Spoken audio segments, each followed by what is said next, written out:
Good morning friends. आज हो रहा है थर्सडे और मैं अभी मॉर्निंग ही उठी हूँ। एक्चुअली पॉकी का ऑनलाइन क्लास हो रहा है, तो सुबह अभी जैसे स्कूल के वक्त उठती थी ना, उसी टाइम पे उठना पड़ रहा है।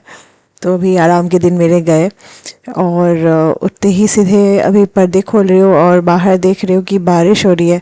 तो बहुत ज़्यादा चिंता लगती है, बारिश जब भी देखती हूँ ना तो चिंता होने लग जाती है कि जैसे बाढ़ अभी है तो और पानी बढ़ जाएगा, उस चीज़ की चिंता है। फिर थोड़ा सा बाहर गई देखने के लिए कि कितनी ज़्यादा बारिश हो रही है।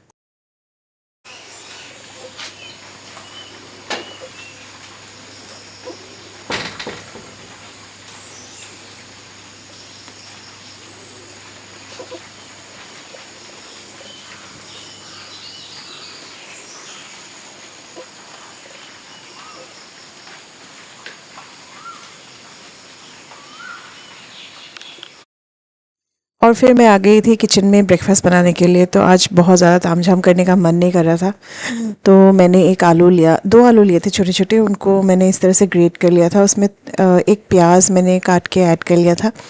ये वाला जो चीला है, इसकी रेसिपी मैंने पहले भी शेयर की है, बहुत इजीली बन जाता है। कभी बहुत लेज़ी लगता हो तो ऐसे बना सकते हैं। एक मिर्ची काट ली थी मैंने, हरी मिर्ची, और उसमें एक अंडा मैंने फोड़ दिया था।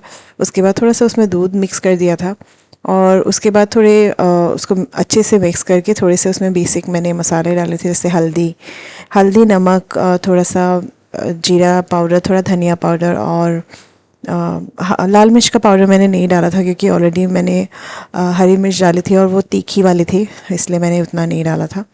उसके बाद मैंने उसमें जो गेहूं का आटा होता है उसको मिक्स किया था अच्छे से, थोड़ा सा उसमें पानी मिक्स करके मैंने उसको एक अच्छी सी मतलब अच्छा से उसका एक बैटर बना लिया था, अच्छी कंसिस्टेंसी वाला, जिससे कि आराम से चीला बन जाए। बनाने में काफ़ी इजी है और अंडा जो डालती है उसकी वजह से ये मतलब बहुत अच्छे से बन जाता है। उसके बाद उसको तुरंत ही मैंने कोई रेस्ट वगैरह नहीं किया, तुरंत ही मैंने उसको बना दिया था। तो तवा में मैंने थोड़ा सा घी लगा लिया था। ये पहला जो चीला डाल रही हूँ इसलिए इसमें मैंने थोड़ा सा घी ज़्यादा ही लगाया था। बाकी सारे चीले ना थोड़े थोड़े घी में ही बन गए थे क्योंकि तवा अच्छे से गर्म हो गया था, तो अच्छे से वो पलट रहा था। तो इसको इस तरह से फैला लिया और अच्छे से उसको पकने दिया क्योंकि इसमें आलू भी कच्चे हैं। तो दोनों साइड से मैंने अलट पलट के उसको अच्छे से पकाया और इस तरह से मैंने सारे जो है ना चीले मैंने बना लिए थे। और उसके बाद फिर टाइम आ गया था पोखी को जगाने का, तो उसको जगा के लॉगिन करा के उसको मैं क्लास में मतलब बिठा देती हूँ। बिठाने के बाद फिर वो तो ये सब ब्रेकफास्ट खाती नहीं है, तो उसके लिए मैं अलग से ब्रेकफास्ट बनाऊँगी, लेकिन वो थोड़ा देर से खाएगी। तो उससे पहले मैंने सोचा थोड़ा सा वॉक करके आती हूँ। और ये देखिए हमारे यहाँ से ये वाला फील्ड है, उसके पार ना कल्याणी नदी है। तो मैं देख रही थी कितना ज़्यादा पानी है, इतना ज़्यादा यहाँ पे तो पानी नहीं था, तो बस वॉक करने चली गई।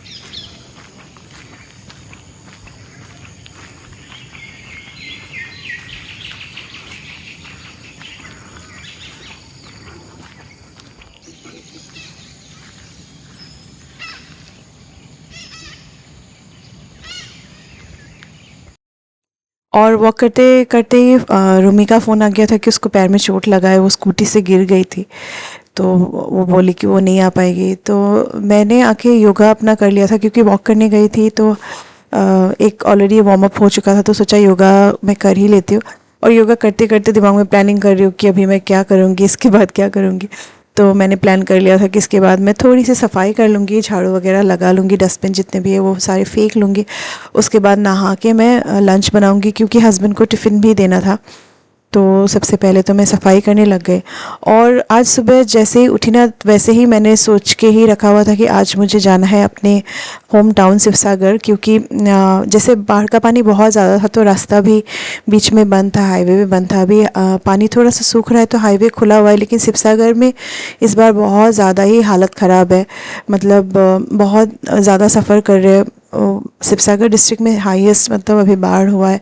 और अभी कहीं किसी का फ़ोन भी नहीं लग रहा क्योंकि करंट नहीं है, इलेक्ट्रिसिटी नहीं है, फ़ोन कहाँ चार्ज करेंगे। तो कहीं कहीं से ऐसे मैंने सुना कि मेरा जो पेरेंट्स का घर है वहाँ पर भी पानी आ गया है और वहाँ ऐसे कोई रहता नहीं है। तो फिर भी मुझे मतलब देखने जाना था। फिर सारे वहाँ के नेबर्स भी हैं, वो लोग किस तरह से रह रहे होंगे। तो ये सब सोच सोच के ना मुझे नींद भी नहीं आ रही थी, ना खाने का मन कर रहा था, ना कुछ, मतलब बहुत ज़्यादा ख़राब लग रहा था। और मैं और मेरी जो भाभी है अंकिता, वो भी हम लोग टच में ही है, तो वो भी बोली है कि बहुत हालत ख़राब है। फिर उसने तो, वो लोग तो पुणे रहते हैं तो वो लोग आ नहीं सकते, तो उसने उसके कज़िन को मतलब पैसे दे दिए थे कि थोड़ा सा जाके रिलीफ वगैरह मतलब प्रोवाइड कर दो, हमारे जो जितने भी हमारे नेबर्स हैं उनको। तो मैंने बोला कि मैं इस तरह से मतलब पैसे दे के मैं नहीं पल्ला झाड़ना चाहती, मुझे जाना है, जाके देखना है कि क्या हालत है। और मतलब ऐसा कुछ होता है ना, जैसे बाढ़ तो हमने कभी देखा ही नहीं था, ऐसे कैलामिटी हमने कभी फेस नहीं की थी। तो इस बार पहली बार इतना मतलब ज़्यादा उसमें फ्लड्स आए हुए थे। और तब मैं ना कभी कभी किसी की शादी होती है, कभी कुछ होता है, कभी कभी मैं कुछ ओकेजन्स मिस कर देती हूँ, पर ऐसे जो हालत है ना इसमें, जैसे लोग सफ़र कर रहे, तो वो मुझे मिस करने का मन नहीं करता है, चाहे घर में जितनी भी मजबूरी हो, जितना भी कुछ भी हो। पर अब ऐसे सिचुएशन में अगर हम लोग नहीं जा सके ना, तो फिर अपने आप को मतलब फिर अपने ज़मीर को हम क्या आंसर देंगे, ह्यूमैनिटी कहाँ ज़िंदा रहेगी। तो ये सारा मेरे दिमाग में चल ही रहा था, मैं सोच रही थी कि मैं जाऊँ। तो हस्बैंड का फ़ोन आ गया था, उसने बोला था कि टिफ़िन मत देना, मैं आ रहा हूँ घर, मुझे शिवसागर जाना है, क्योंकि उनके पेरेंट्स के घर में भी पानी आ गया था। तो मैंने बोला कि मैं भी तुम्हारे साथ चलती हूँ, मुझे भी मतलब थोड़े से रिलीफ प्रोवाइड करने, हमारे जो नेबर्स हैं उनको और देखना भी है। फिर हस्बैंड जैसे आए तब बच्चे पोखी का ऑनलाइन क्लास चल रहा था, और मैंने बोला नहीं तुम चले जाओ, क्योंकि उन्होंने बोला कि उनके शायद पेरेंट्स को लेके आना पड़ेगा हमारे यहाँ पे, क्योंकि उनका घर अभी रहने लायक तो होगा नहीं।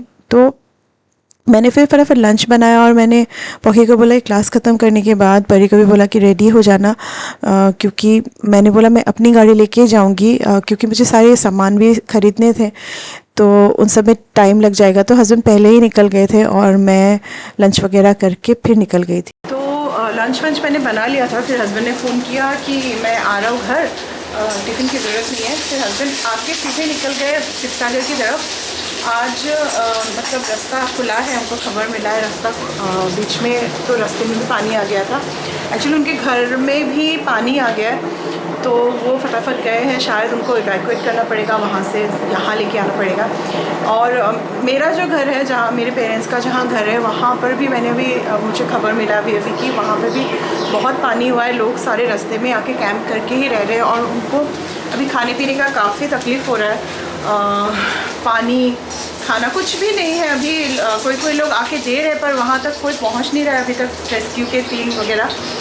तो मैंने भी पोखी परी को बोला है कि रेडी हो जाओ, हम लोग चलते हैं। जो भी बन पड़ेगा मैं अभी ख़रीद लूँगी, ख़रीद के मैं दे के चली आऊँगी। मतलब ऐसे टाइम पे नहीं रुका जाता है, अच्छे दिन में तो सब कोई होता है ना, लेकिन अभी जो बुरा दिन चल रहा है हमारे वहाँ, मेरे पेरेंट्स के घर के सारे नेबर सारे ही रास्ते में हैं, बच्चे वगैरह सभी। तो ये तो सुन के नहीं रुका जा रहा है मुझसे। तो अभी मैं फटाफट बच्चों को भी लंच खिलाऊंगी, मैं भी लंच करूँगी, उसके बाद हम लोग निकल जाएंगे शिवसागर की तरफ। फिर हम लोग निकल गए थे, जितना मैंने बन पड़ा था मैंने ले लिया था सामान रिलीफ में देने के लिए, और बस निकल गए थे। यहाँ पे जैसे ये हम अभी हाईवे में जा रहे हैं ना, तो कहीं पानी नहीं दिखेगा, और बहुत धूप भी थी, तो मैं पॉजिटिव थी कि पानी शायद सूख रहा होगा, शायद अभी लोग शायद अपने घरों पे वापस चले गए होंगे, सूख गया होगा, ये सब सोच के, क्योंकि पता नहीं लग रहा था कि कितना पानी है क्या है, मतलब अंदाज़ा नहीं लगा पा रहे थे। और बीच में थोड़ा थोड़ा इस तरह से रास्ते में थोड़ा थोड़ा पानी था, तो फिर भी मैं बहुत ज़्यादा ही जब तक मतलब जोरहाट डिस्ट्रिक्ट में थी मैं पॉजिटिव थी। जैसे ही जोरहाट डिस्ट्रिक्ट पार करके मैंने शिवसागर डिस्ट्रिक्ट एंटर किया, और उसके बाद जो देखा ना, तब मुझे अंदाज़ा लग गया था कि कितना ज़्यादा डिवास्टेटिंग था ये फ्लड, बहुत ही ज़्यादा।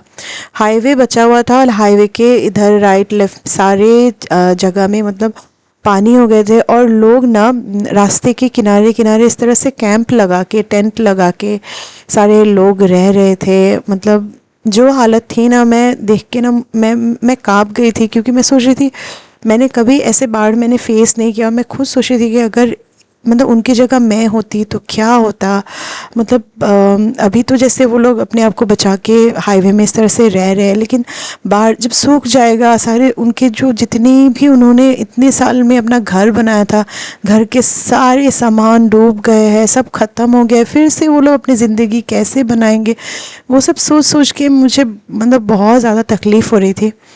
और उसके बाद मैं पहुँच मतलब हाईवे से ही इस तरह से पहुँच गई थी अपने घर के पास। हमारा घर ना हाईवे से जैसे एक गली होती है उससे हम लोग ऐसे जाते हैं। तो जैसे मैं अपनी गली में पहुंची ना, तो वो गली नहीं थी, वो पूरा नदी बन गया था, जैसे मतलब कुछ नहीं ही दिख रहा था। मैंने जैसे गाड़ी रोका, मैं उतरी तो सारे नेबर्स आ गए, बोले तुम कैसे अभी जाओगी, अपना घर कैसे देखोगी, सारा डूबा हुआ है। मतलब मेरा तो घर गेट पूरा ही डूब गया है, मेरे घर का गेट, और अंदर भी पानी चला गया है। और ये देखिए, मतलब ये खेत है, यहाँ पे पानी आ गया है, और पानी का आप करंट देखिए, इस करंट में बहुत सारे लोग ना चले गए हैं, मिसिंग है बहुत सारे लोग, डेथ टोल्स भी बहुत ज़्यादा ही बढ़ गया है। और ये ना 60 सालों में ये पहली बार ऐसा बाढ़ आया है, ऐसा लोगों ने देखा है। अभी सब लोग बोल रहे हैं कि क्लाउड बर्स्ट की वजह से हो रहा है, नागालैंड में क्लाउड बर्स्ट हो रहा है। तो नागालैंड से ओरिजिनेट होती है शिवसागर की 3 नदियाँ, जाजी, डिखो और दिसांग। तो इन तीनों नदियों में बहुत पानी बढ़ गया है, डेंजर लेवल से बहुत ऊपर ये पानी मतलब चल रहा है। तो सारे बांध टूट गए हैं। तो इस तरह से अभी तो न्यूज़ में आ रहा है, पर आई डोंट नो कहाँ से ये ओरिजिनेट हो रहा है। तो ये देखिए, मैं अपने घर के पास पहुंच गई थी। यहाँ पे एक आपको घर दिख रहा होगा, वो पूरा ही उसके छत तक पानी था। मतलब मैं सोच नहीं सकती कि कितना ज़्यादा पानी। और हम लोग बचपन से यहाँ बड़े हुए हैं, हमने कभी नहीं देखा कि कभी यहाँ पे बाढ़ हुआ है, कभी पानी हुए। कोई लोग मतलब तैयार ही नहीं है, किसी को मतलब पता नहीं कि कैसे क्या करना है। और सारे लोग इस तरह से ना हाईवे में जो डिवाइडर है उसके बीच टेंट लगाए हुए थे, साइड में टेंट लगाए हुए थे। और ये मेरे घर की गली है जहाँ से हम लोग घुस के जाते हैं, पर ये पूरा ही पानी था। और मेरी ये नेबर ही थी मेरी, तो वो बोली अभी मैं जा रही हूँ पानी में ही। इस तरह से मैं उनके लाइव स्टॉक थे कुछ, वो ऊपर उठा के आए हैं, तो उसको देखना था। तो काफ़ी ज़्यादा हालत ख़राब थी। मैंने जितने भी रिलीफ़ है वो दिए, उन लोगों से बात किया। फिर मैंने सोचा कि मैं फिर एक दिन और आऊँगी और थोड़ा सा रिलीफ़ लेके आऊँगी, कपड़ा वगैरह। और पता है, मैंने यहाँ पे मेरे स्टेटस में भी शेयर किया था कि किसी को अगर शेयर करना हो, किसी को अगर कंट्रीब्यूट करना हो तो कोई कर सकता है। पर टू माय मतलब सरप्राइज़ किसी का कोई भी ऐसा रिस्पॉन्स नहीं। मुझे लगता है कि ह्यूमैनिटी शायद मर ही चुकी है। शायद लोग बहुत ज़्यादा आजकल सेल्फ सेंटर्ड हो गए हैं, अपने ही बारे में सोचते हैं। जब तक खुद पे ना हो तो कुछ फ़र्क नहीं पड़ता किसी को। पर कोई बात नहीं, मैं तो खुद से जितना बन पड़ेगा करूँगी, और होप ये सब कुछ ठीक हो जाए बस।